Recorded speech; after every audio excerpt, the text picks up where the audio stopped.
the Madman! Welcome to the remaining cards in the set. These are all the cards that were not revealed on the stream and were finally released in a big bulk on Facebook. Most of these are kind of the leftovers, but there's a few gems here and there. Starting with Snap Freeze. Strictly better Shatter for Mage, 2 mana, freeze a minion. If it's already frozen, destroy it.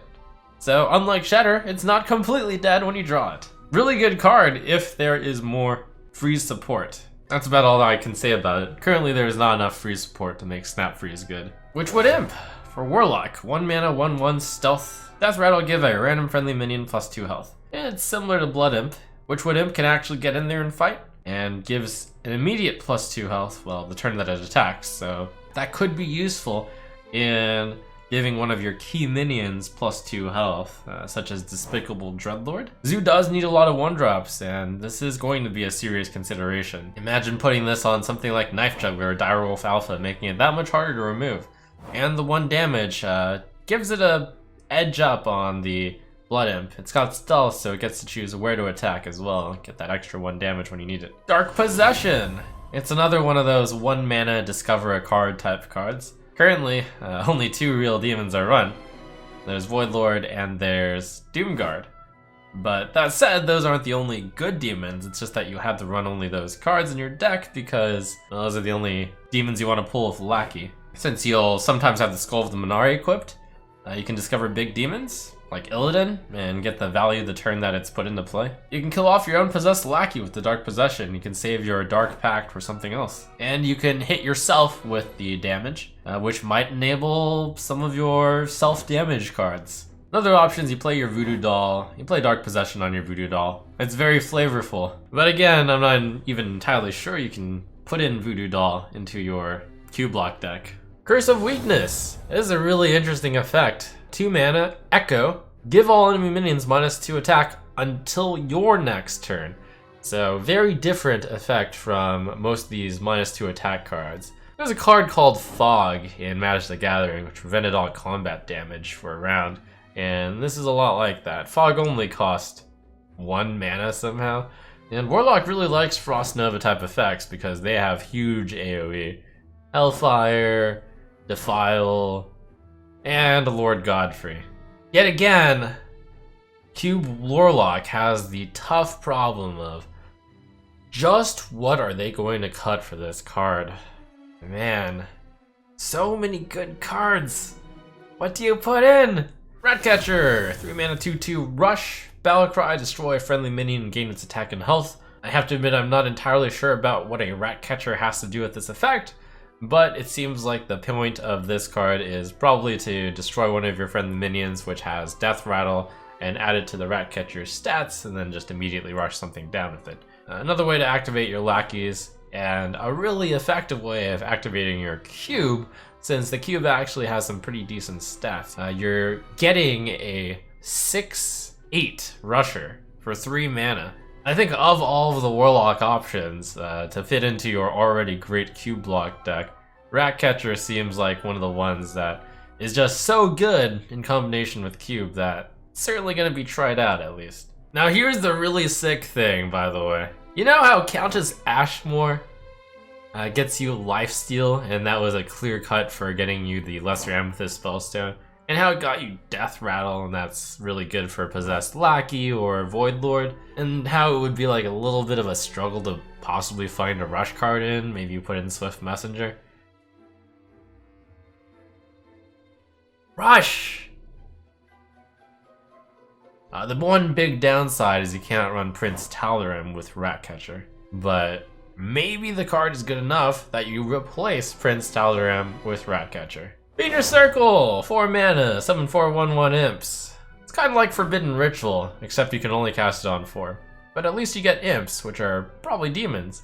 The bad news is that means Blood Reaver Gul'dan has the chance of getting your imps, which is really bad. So the point of this card is to put 4 1/1s into play with the demon tag. Currently there's no good synergy with this card, so we're not going to see any play with this whatsoever, but someday when there's demon synergy again, maybe. Swamp Dragon Egg, 1 mana 0/3. That's a big egg. Death Rattle, add a random dragon to your hand. A random dragon is probably worse than a card from your deck.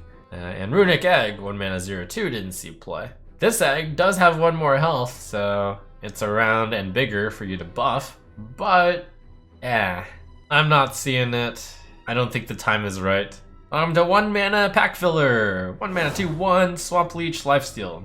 It's a beast though, and actually a welcome addition to a card that you can stitch together with Deathstalker Rexar. Otherwise though, no. Lost Spirit is a 2 mana 1/1. Death Rattle, give your minions +1 attack.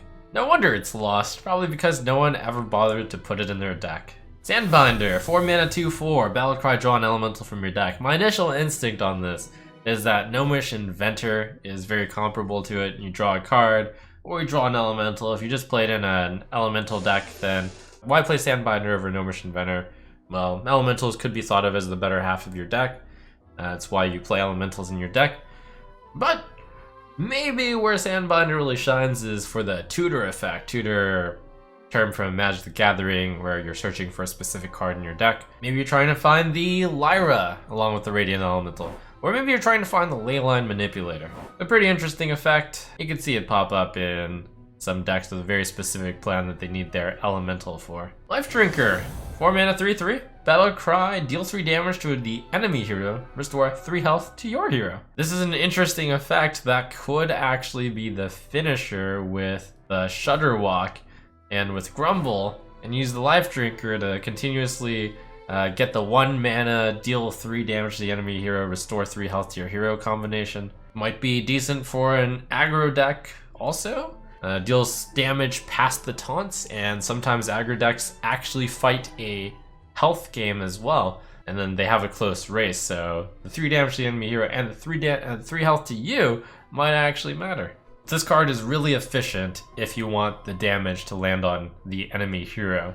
Night Prowler, 4 mana 3/3, Battlecry if this is the only minion in the battlefield, gain +3/+3. In the best case, 4 mana 6/6, which is amazing. In the worst case, 4 mana 3/3, which is terrible. But you have to negotiate a specific board setup where you play this on the board. It's difficult to pull off, but is the payoff worth it? You make all the trades, and then the board is empty, you play the Night Prowler, or a great follow-up to Doomsayer. There's a decent chance that there will be some pretty sticky minions on the board these days, what with Void Lords being out there. Also with Dude Paladins getting so many guys out with Call to Arms. It's just tough to negotiate for your opponent to have 0 minions out, and for you to have 0 minions. Mad Hatter, 4 mana 3/2, Battlecry, randomly toss 3 hats to other minions. Each hat gives +1/+1. This is pretty much a pure flavor thing on why they decide to toss hats instead of just toss +1/+1 buffs. The hats could end up on the opponent's side. If you only have 1 other minion, all the hats could appear on your 1 guy. So why is it better or worse than Defender of Argus? Well, Argus, very consistent effect. You know what to count on. Mad Hatter, possibly better because the 3/2 stat line is better than a 2/3 on turn 4. Well, I mean, you get +3/+3 instead of +2/+2. Unfortunately, unlike Argus, you can't buff your minions and then trade. You have to trade and then buff your minions, which could prove to be tricky. But it's really efficient if you get the full benefit of all the hats. Then it's just like a 4 mana 6/5 worth of value. Fungalmancer is a 5 mana 6/6 worth of value. And the prerequisite for that is you have to have 2 minions out. So is a Mad Hatter really that much harder of a prerequisite? Which is just that your opponent has no minions out and you have at least 1 minion out? Also Inquisitor, 4 mana 1/6, Demon, has Lifesteal, has Taunt. It's like Mogushin Warden, except it has Lifesteal. Well, cards with Lifesteal are pretty good when buffed, and cards with high health are pretty good when buffed. And that's about all I can say for the Inquisitor. Maybe Lady in White, but if a card is bad, if you don't have Lady in White, it's not good enough to run in your deck, probably. Chief Inspector, 5 mana 4/6, Battlecry, destroy all enemy secrets. Welcome replacement to Eater of Secrets. Better than Eater of Secrets against non-secret decks, which is welcome because you'll have less downside for putting this card into your deck, so you can hedge more. So I figure that this card will, over the next 2 years, it should probably at one point or another see competitive play and successfully destroy secrets when secrets are there. And that someday may be pretty much the very expansion that it comes out in. Aims at the Secret Paladin, aims at the Secret Hunter, and hey, Secret Mage was a thing for a while, right? Furious Etten, 7 mana 5/9 taunt. Is it pack filler though? Because this is Ancient of War, which doesn't get wrecked when it gets silenced. I'm not confident in saying this card would see play at all in any class, even if it were 5/10. And I suppose that kind of reasoning is useful to think about. How cards have gotten stronger. Deranged Doctor. 8 mana, 8/8. Death Rattle. Restore 8 health to your hero. How sad that it's Death Rattle. So it's kind of like Anti-Killbot, but it's 3 turns slower than Anti-Killbot, but only 3 turns. It's Death Rattle, and it's actually kind of hard to kill off your own 8/8. It's our new mistress of mixtures, and boy has she gotten a makeover. You not only have to have a meta where you're like safe enough on turn 8 to play a slow 8/8, but you also have to be in a meta where healing actually eventually matters, because if it doesn't matter, then you could just play, then an 8 mana 8/8 wouldn't see play. So it wouldn't see play. And finally, last and least, Cauldron Elemental. 8 mana 7/7, your other elementals have +2 attack? Why? No! No! How is this way worse than a bad classic card, Stormwind Champion? Yeah, that's got me pretty befuddled also. This card is so far off of the power curve on the low side that I am speechless. Alright, those are all the cards in the Witchwood. It's time to get to theory crafting actual decks and seeing how this will all form together when I brew the decks in my Cauldron.